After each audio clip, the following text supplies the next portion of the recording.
And we live. What is up, Storm Chasers? Today, we got an interview with the comedian and actress, with the lady that I have literally manifested and talked up right here on this show.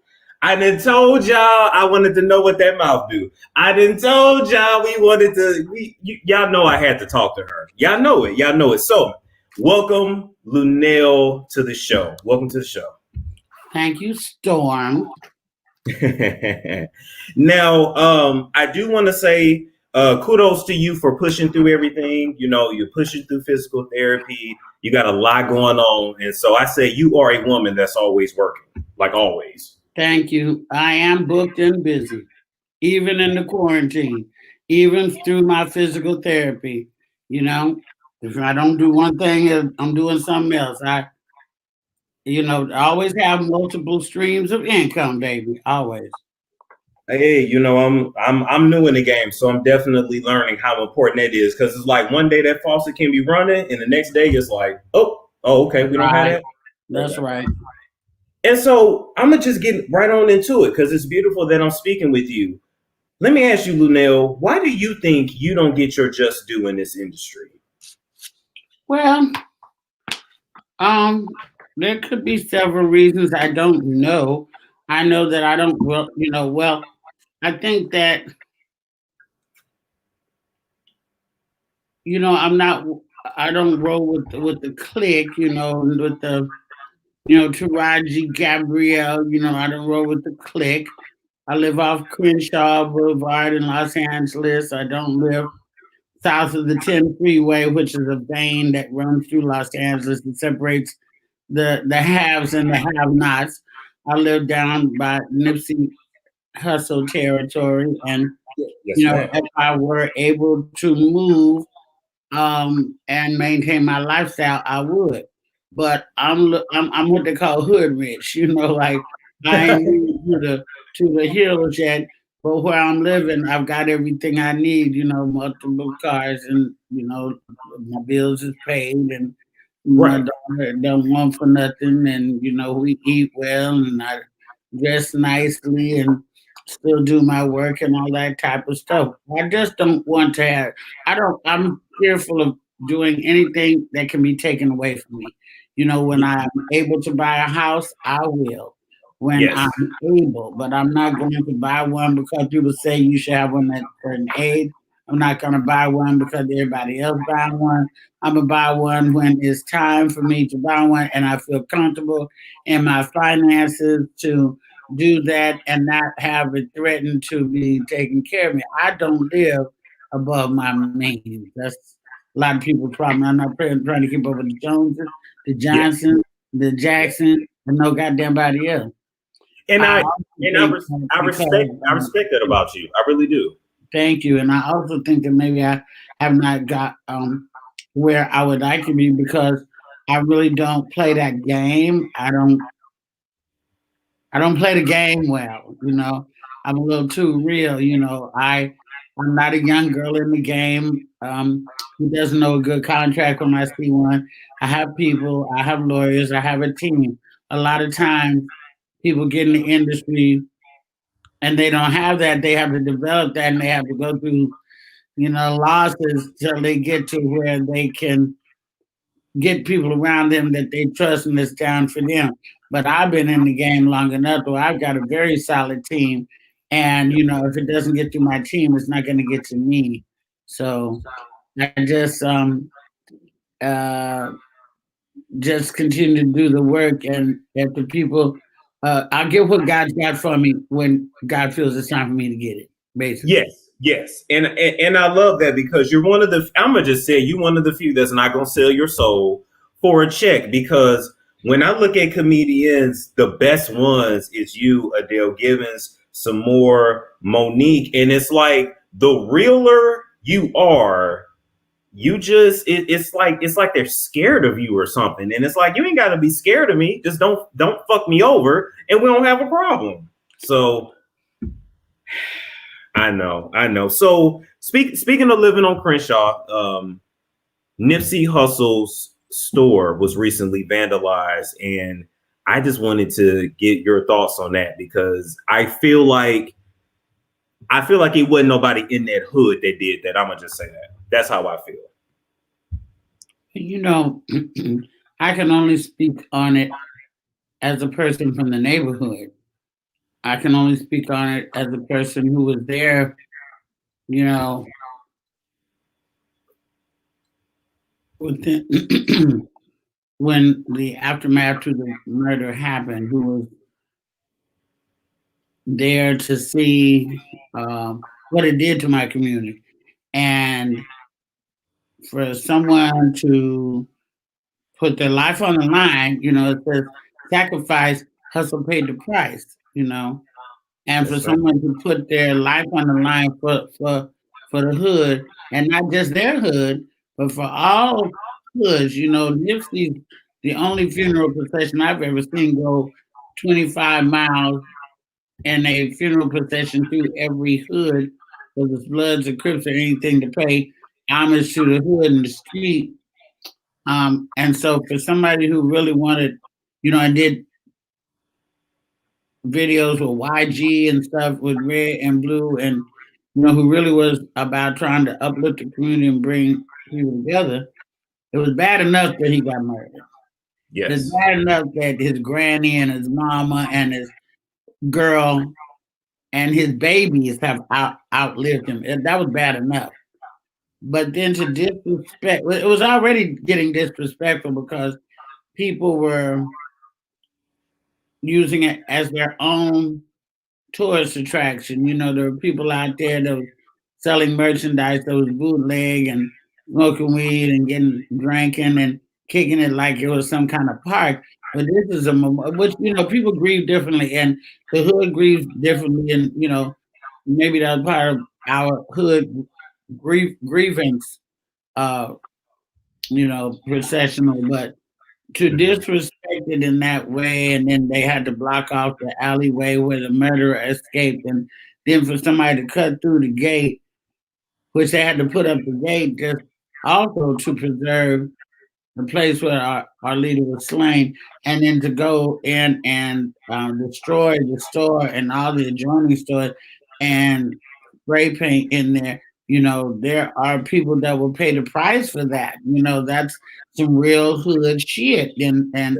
And the block is hot and people are mad, and you know, it's sickening in our stomach, you know, like this just brings up horrible memories and horrible thoughts for somebody who was for you, but for Lauren and for his mom and stuff like that, and his father, Black Sam, Samantha's sister, was just the most disrespectful shit ever, you know, and I don't know what the aftermath of this is going to be, but I know the marathon continues and they Yes. will not be able to block his vision. And, you know, no matter what one asshole do, there's more of us that are down for the cause. And, you know, we just still got to ride with, you know, King Nick. And I love how even in something negative you can look at it positive. I love that because he gave us a blueprint on how to get our own shit together, to be honest, if people would just listen. But It was a little wake up call. It's like he shook us. It's like, yeah. yo, you know, buy your own shit. You talking that shit, buy your own property in your own hood. Buy the house you live in, buy your mama's house, your granny's house, buy it. Pay taxes on it. Don't just be on Instagram flossing motherfucking money. You know, put that shit where it counts, you know. If you're Yes. gonna represent the hood, own something in that fucking hood. Like try to uplift that hood, not just, you know, sell weed in that hood. That ain't shit. Any bitch can sell weed. You're right. Literally, they can. So let me ask you this, Luenell, because we recently saw you on Iyanla Fix My Life, and you know, a lot of people get on Iyanla for the way she is, but I just want to ask you, overall, would you say being on that show was a good experience, or do you wish you haven't had done it? No, overall, me and my daughter both feel like it was a good experience. Now, Iyanla can't fix your life in 52 minutes, but she can certainly open the gates of communication and open the door to another way of thinking that you may not have thought of before. And I absolutely agree with you. It's basically getting us to have the conversations that we really have been trying to avoid. And a lot, especially Black folks, a lot of our families, it's like, oh no, we don't talk about that. Sweep that up under that rug, and then Yeah, be we're like, great secret keepers, and that's this has got to stop. Like, yes, let's call it what it is. Let's say who fucked who. Let's say who baby daddy this really is. Let's say what happened. Let's say you got touched. Let's say it. Let's call name. Let's do it. Let's get it out, and yes, then heal from there. Not heal from a place of keeping secrets and bullshit. Like, come on. Now, we all still have to sometimes keep a few at the risk of destroying your whole entire family, you know. But what can be talked about should be talked about. I agree. I agree. And Now, let's talk about this. If you want to hear yes, Luenell on her cash app, is $, hey Luenell, let me. $HEYLUENELL, Storm Monroe, and Hey Luenell. There you go. There you go. Hold on, I highlighted that for you. Y'all hit around her cash app. She was gracious enough to come on the show. Damn it, I love it. So, Lunel, let me ask you this, because with this whole COVID-19 situation going on, a lot of celebrities, to me, I see they're not really following guidelines. They don't want to wear no mask. They don't want to quarantine. So I'm gonna ask you, did you in your, especially like at the beginning of it, like around March, February, or whatever, did you really quarantine? Did you follow guidelines, or did you not really take it that seriously? The last day I did comedy, period, was Sunday, March 9th. I know Okay. that because my birthday was March 12th, and I was going to have a big party the next Sunday where I had a residence in Las Vegas every Sunday night at 10 o'clock at the Jimmy Kimmel Comedy Club. So I performed on the 9th. I was going to have a big penthouse party on the 15th. And about 5 hours before the show, we got the email and the call that they were shutting us down. That was it. Pack up and get out of Las Vegas. The same night they closed the Win. The same night they closed the Encore.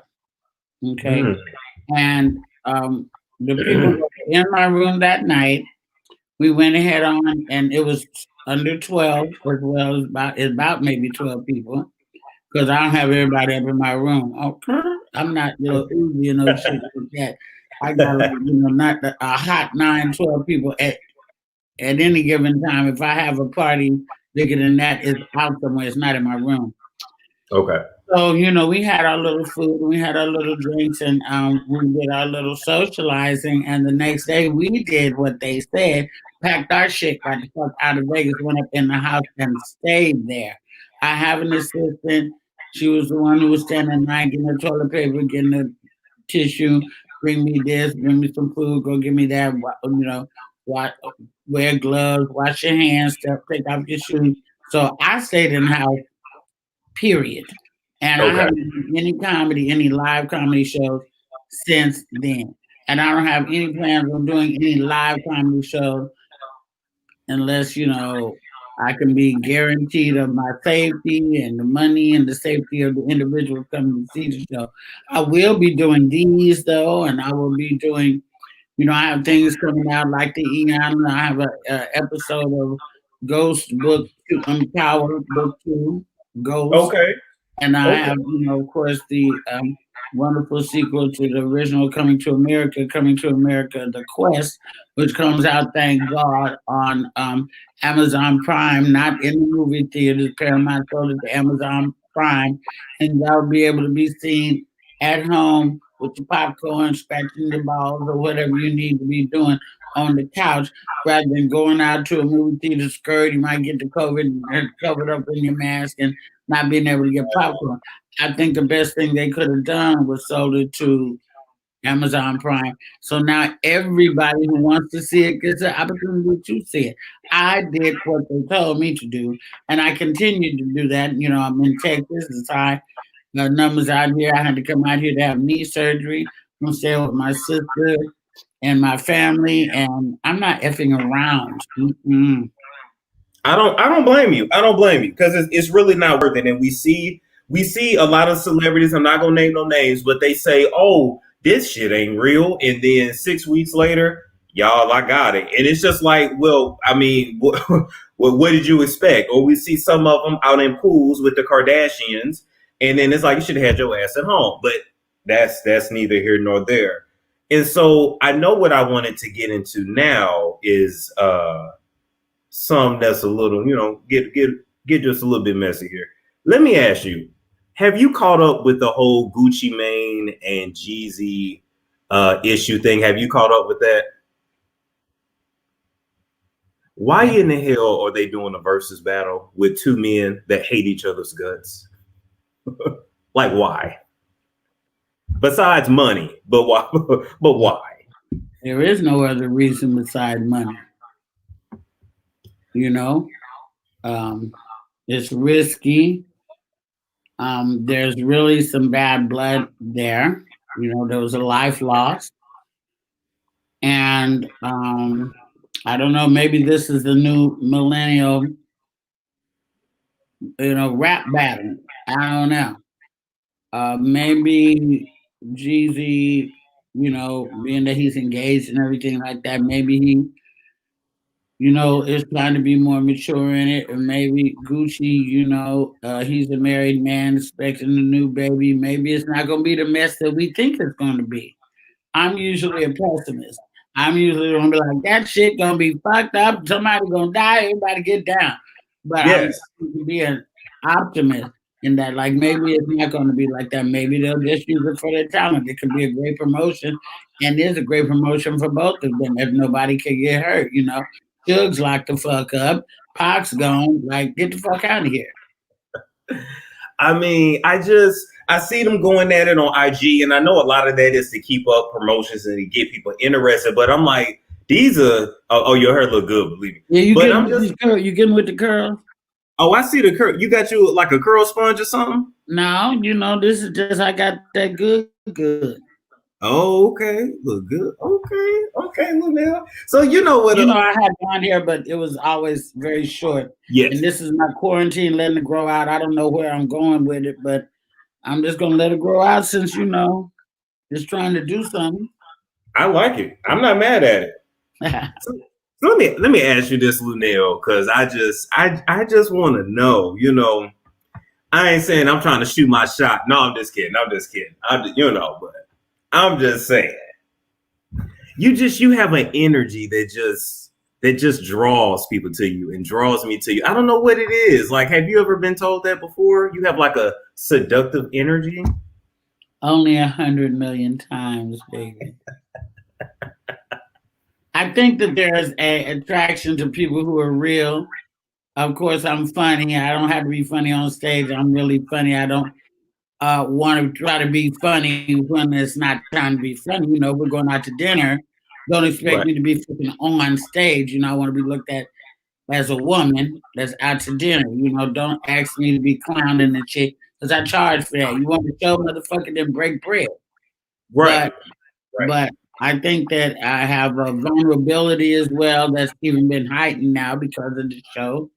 I think that I have a respect for men. I love men. I'm old school. I like to be in the ladies' place and let the man be in the man place. I don't try to act like I don't need a man. I don't need a man maybe financially, even though a man financially would be great. I've never had a man with money, not never in my life. I've always had working men. Okay. I think that, a confidence is sexy. And you can't be a Rihanna Savage X Fenty lingerie model at my age if you're not confident. I'm not on the Instagram half naked because I think I'm so super fine, but I have a contract that I'm obligated to carry out, and I don't do nothing to fuck up the bag. I'm not going to start a OnlyFans page, but if you have a new relationship with Rihanna, and she has faith in you, then you do what the fuck it takes to show that you got faith in her too. That's what I'm saying. Look at that. Look at y'all too. I love that. Oh. Y'all see Luenell? Y'all see Luenell? Those aren't even the provocative ones. Oh. That's what I'm saying. They don't even have the provocative ones up. That's fine. That's good. They can't. You can go on at Luenell on Instagram and see the provocative one. There'll be a new post on Friday. Man, that was really dope. And I love how Rihanna included men and women of all sizes. I'm like, well, shit, she should have called me too. I'd have wore her male lingerie and walked down the thing. But she just started with the male underwear stuff for Savage X Fenty for men, and that shit sold out so quick. Like, it sold out so quick that little elves or whoever it is making that shit. They're like, okay, we got to get started again, Yeah, definitely.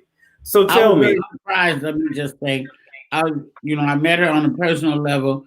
I was very surprised that she had lingerie that would go on a girl like me, or that there was girls even bigger than me that wear that shit with confidence and pride. And I didn't think that that nobody had that, because Victoria certainly didn't. No, Victoria didn't. And honestly, everybody, well, let's just keep it real. When it comes to the fashion industry, they really like people that look like little kids. But grown men and grown women got grown men and grown women bodies, especially like when you like to eat things that is not just a salad and an apple a day. And so, Rihanna has had fluctuations in her weight and, been skinny and thick on it and all that. So it was smart to take over that market. Like literally, it was really smart. Anybody that makes anything for larger size people is about getting their money. Because, yes, we know that, models look a certain way and stuff like that, but people look another certain way, real people. And real people got money and they want to spend it.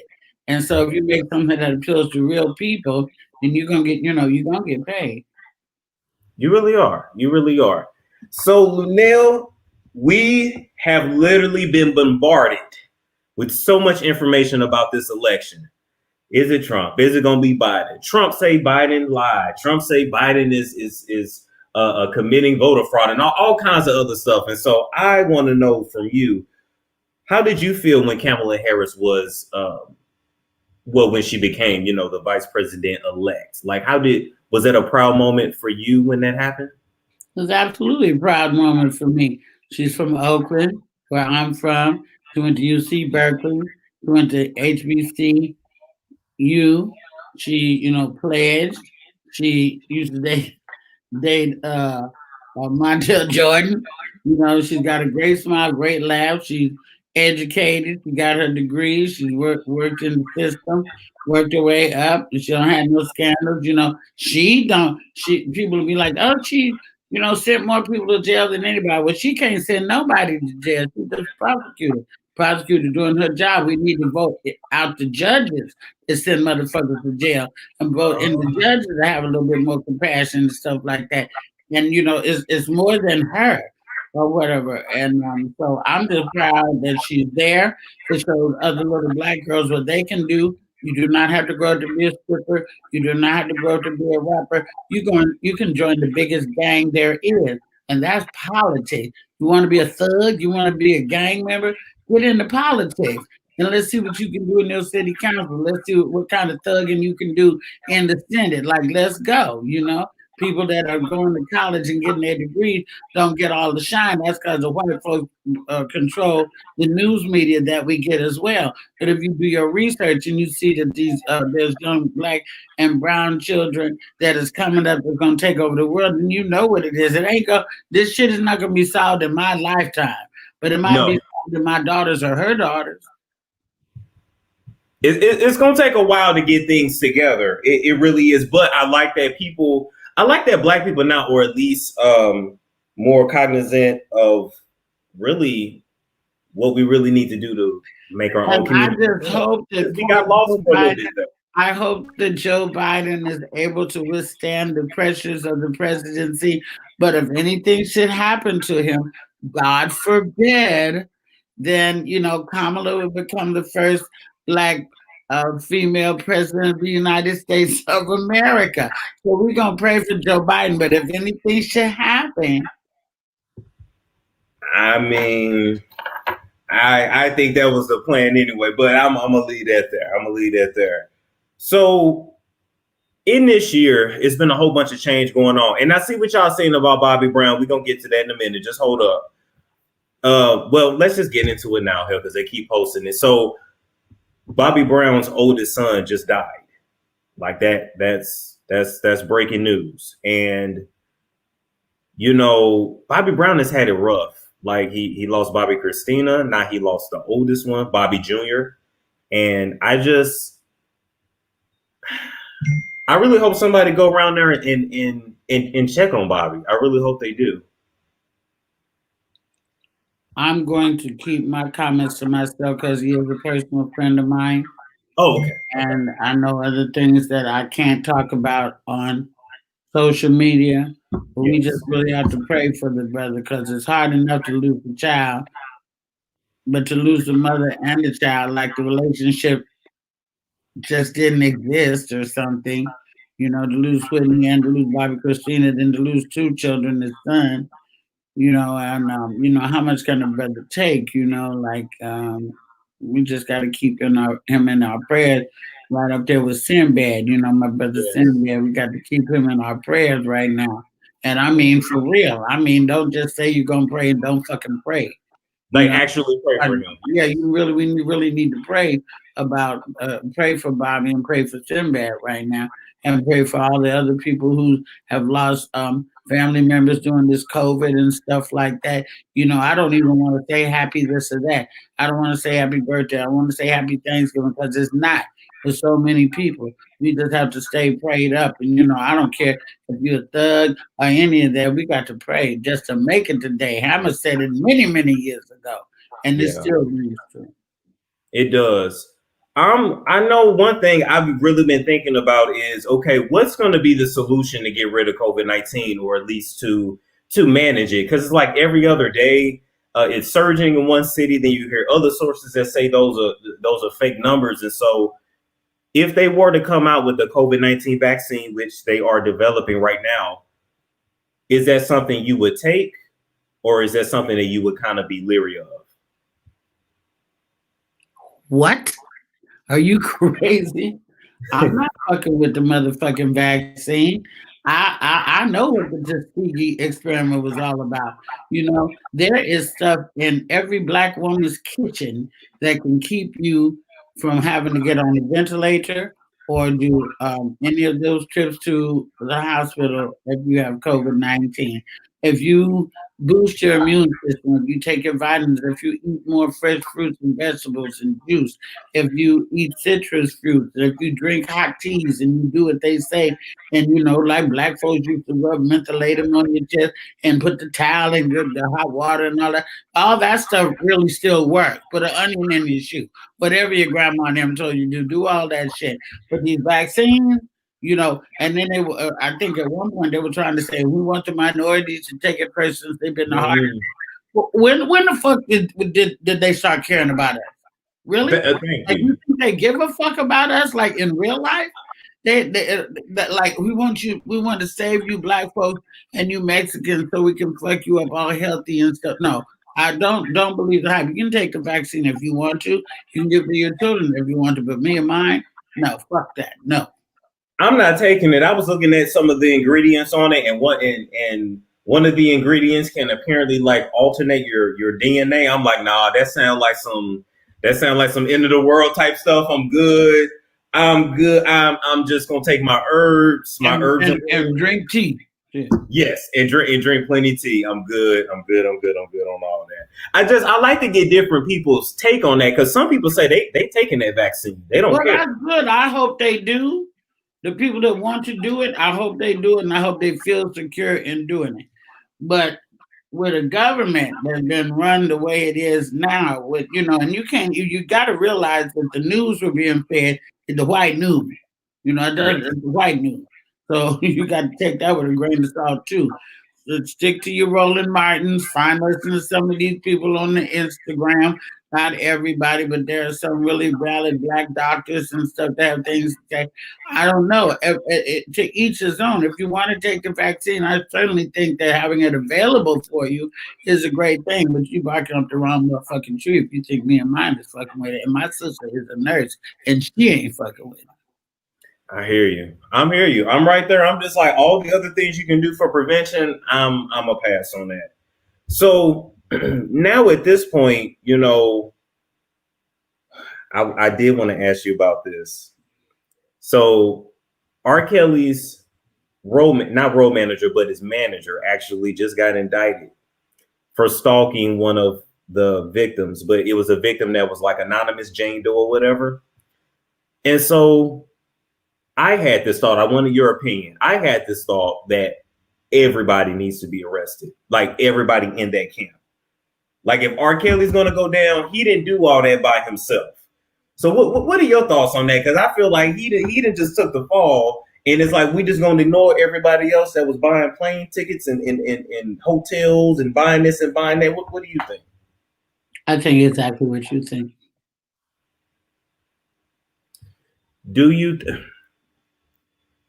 think that one of the reasons why, let's say somebody like Drea Kelly was so vocal, do you think she had a part to play in that too?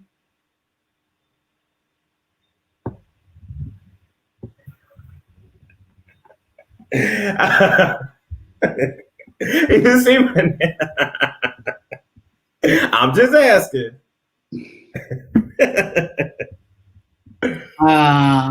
Yes. Let me just do one word. Yes, I do. Okay. I absolutely agree with you. Okay. Black women have instinct. We have instinct. And, if you're living in some kind of castle-like village, torture chamber, or whatever, and your man is on the other side of the castle freaking and locking up bitches, like you either are an accomplice or you are the dumbest bitch in the world. I think she's a little bit of both. And you may quote me because I give a fuck. I know you don't care what nobody think about you. You, like I said, what I said. I do care what some people think about me, but I don't give a fuck what Drea Kelly think about me. Right. I heard that. Okay. Well, I think we're on the same accord with that. Now, speaking of bigger fish to fry than be worried about me, because I'm not alone. There's about 100,000 people who feel the same way I feel about that. I mean, but there's a lot of women who are trapped in situations who really are trapped. But when you have that much access to money, and if you aren't smart enough to stash you some emergency, hell, back in the day, our grandmothers used to say, keep, a bus fare on you and keep phone call money on you. And, you move the times up. And if you got that much money, you got to get, you got to ask for grocery money or whatever like that, and you don't stash some for your getaway, then, you're just a dumbass bitch. And I don't care. I don't care. I think that she, in some way, must have had sense that something was going on. It's just a good thing. Interview them kids. Why don't somebody interview them Kelly kids and see how they don't even fuck with him, and they barely fuck with her.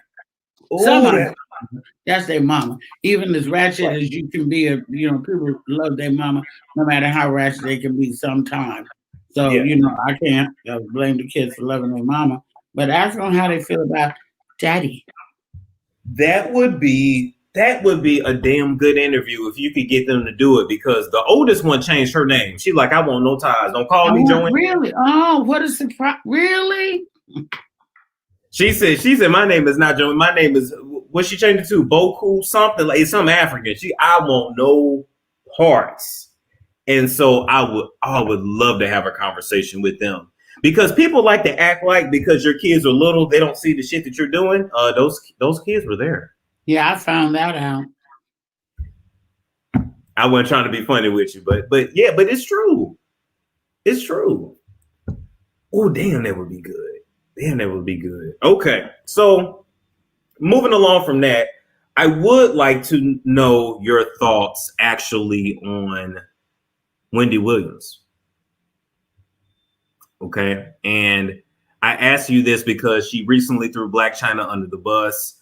and said that the girl was homeless and the girl had to come to her to look for condos. And Wendy Williams just seems to be somebody that can't keep a friend. And so I would like you to tell us in the audience, when it comes to Hollywood, how many friends do y'all really have in Hollywood? Friends. How many of us have them? Friends. Ones you can depend on. Let's be friends. There's certain, there's different cliques of friends in Hollywood. Okay. I think that Wendy can keep a friend. She used to have this friend she talked about all the time, Reg, Gina, or whoever that is, been a friend for like 30 years, And I am her friend. I knew that her friendship with Lenithia and her friendship with like China, and I knew that was all for the gram and it was all bullshit. And neither one of them were really invested in each other's lives. They were just like, you want to fuck with me? You got the #1 TV show. Yeah, I'll fuck with you, and let's hang out, let's take some pictures, let's have some fun. I don't know why she dismissed them in the way that she did. Right.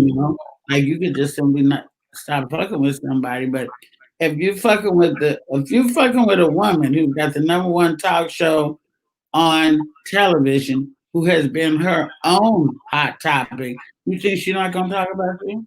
That's what I'm saying. Everybody's up for grabs. Like, who would want to be her friend? Like, what do you think you're safe? Because you talked to her, do you think you're safe because she showed you her labia lips on a bus? No, it don't matter. No. I think that Wendy's gonna talk about whatever the hot topic is. If I'm the motherfucking hot topic, and I have been, she's gonna talk about it, and she has.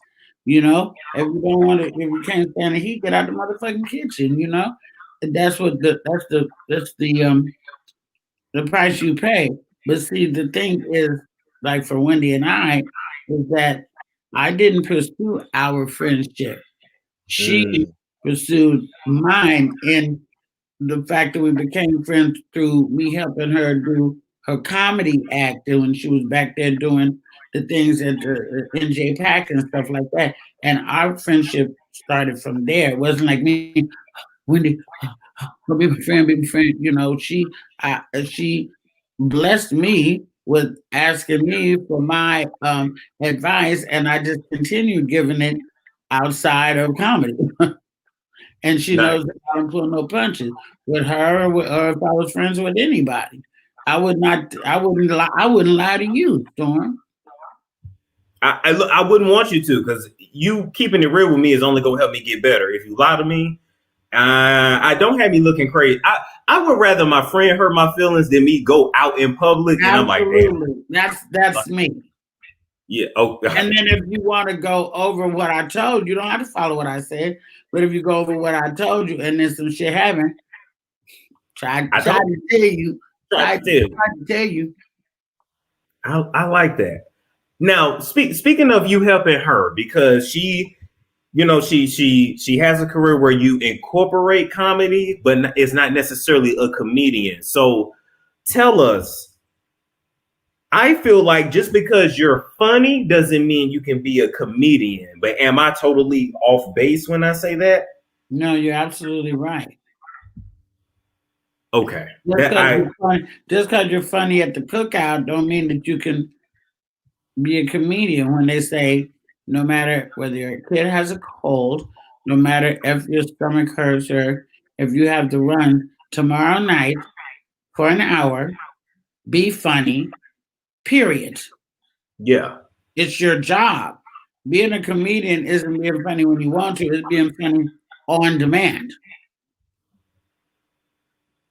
And for me, it's kind of like, I always feel like somebody has to be born with it and then cultivate it, because it's a way you write a joke. It's a way you bring in a punchline. And I even be trying to tell my audience when it come to me, like, I can be funny talking about celebs, but to keep someone's attention and make them laugh for 30, 45 minutes about random shit, that skill, that takes years to develop. It is, and it does. And that's why we had such a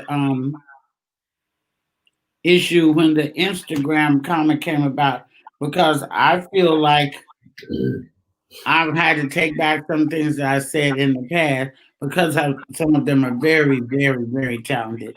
Like Country Wayne cracks me the fuck up. Oh, He he's comes very out funny. with content down there daily. I'm like, when the fuck does this motherfucker find the time to do all this shit? But he's got them eyes that look like he's about to go insane at any minute. You know, DC Young Fly, not my favorite, but he's become, very, very highly regarded because he put in the motherfucking work. Like, Yes. if you wake up and there's a new uh reels or something like that, they did that. They had to put in that work. Somebody had to think about it. You had to get the actors, you had to get the cameras, you had to get the spot. So you're gonna get out of this game what you put into it. I'm not putting all that much into it. I'm doing once a week with some little YouTube and Instagram stuff in between. But as far as doing it every day, like even Flame Monroe, your storm, Flame's got coffee time about to go national. And but like I will hardly ever come on my YouTube show not fully coiffed. I do that on my Instagram, but not on my YouTube. And I would like Flame to come on every day full glam, but that takes a lot of work. It takes a lot of work. So I just, like I said, I think you get out of it what you put into it, and those people that are really putting in the work deserve to reap the benefits of it. I'm just gliding along, and I prefer to put my real efforts into, national television shows and film and stuff like that. And I'm hoping to, raise enough hell that I be the next black woman on late night. Everybody knows that I want to be the next black woman on late night. I think the only reason that a black woman on late night hasn't succeeded for years and years, like, Atlanta or like you know, Kimmel or like Talent. Yeah. they haven't had the right black woman. Right. No, I agree. You know what? I could totally see you doing that. The Of only course, my because only I'm thing the right black woman. my only thing, Luenell, I feel like you're like more HBO, like cable. Like, would you tone yourself Well, down? I said late night. Like late night is late night. Like I could come on at 11:30 and I wouldn't have to change a goddamn thing. Okay. 11:30, or I could do cable, HBO, whatever like that. But I really want like Channel 4 at like 11 o'clock, 11:30, like after 11:30, 11 o'clock news, 11:30, boom, here I am. People stayed up for Carson like that. People stayed up for all the white boys like that. True. True. They did. They did. I They watched them. did and they do. Yeah, you're right. I could totally see you doing that. I really could. I really could. I love Yeah, it. and I Put it in want to the hire Morris Day again for my Morris Day or Tony for my house band. thank, Morris yeah. Day was Michael Basin's house band, but I'll let him do it again. Tony, my boys from Oakland, let's go. Ground Central Station, like what's up? And yes, I do know who that is because they get on me saying you don't know who they. I know who Tony. Y'all stop it before y'all even put it in there. I know who that is. Lay So no, your head on my pillow and just relax, relax, relax. They got cuts. but yeah, cuz for real. And so, Luenell, I want to say it's been absolutely beautiful speaking with you tonight. Thank you for coming on here. You are a legend. I don't give a damn if nobody else give you your props. I'm gonna give you your props here. Thank you. And And so, for the people out there who are watching, this is me and Storm's first time interviewing together. I checked out some of his shows. I was like, well, if he don't go in on me, then I won't go in on him. But that just shows that he got respect for me because he got a job to do. But if you got respect, and you get respect, and you get treated with respect, Wakanda forever, my brother. It's all good. I hope that all good things come to you, and I hope that your viewers continue to grow. Mine on my YouTube show, Hey Luenell, go and check me out. And my shows are archived, and Watch the Iyanla Fix My Life online and draw your own conclusions for yourself. Watch it with your child or whatever like that. I just appreciate the fact that anybody still wants to talk to me. If you still want to talk to me, I got shit to say. You know what I'm saying? Right. And Thank right here, you. guys, this is a YouTube channel, Hey Luenell. So y'all go ahead and subscribe. Follow her on IG, all platforms. And y'all see this is a woman that's like funny in real life.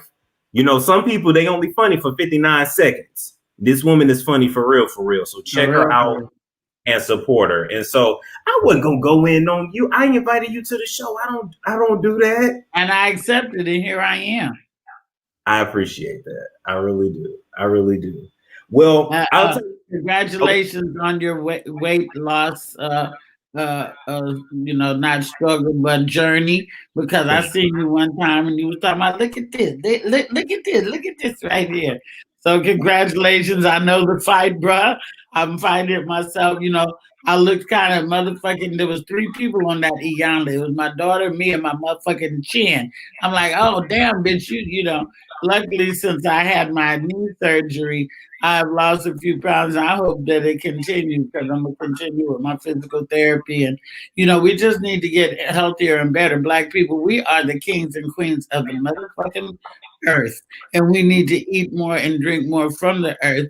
And stop. I like Louisiana fried chicken as much as any goddamn body else, but I know that I can't eat that shit every motherfucking day. So right. we just try to do better. We ain't got to conquer the world in 1 year. We just got to try to do better. Do better. Yes.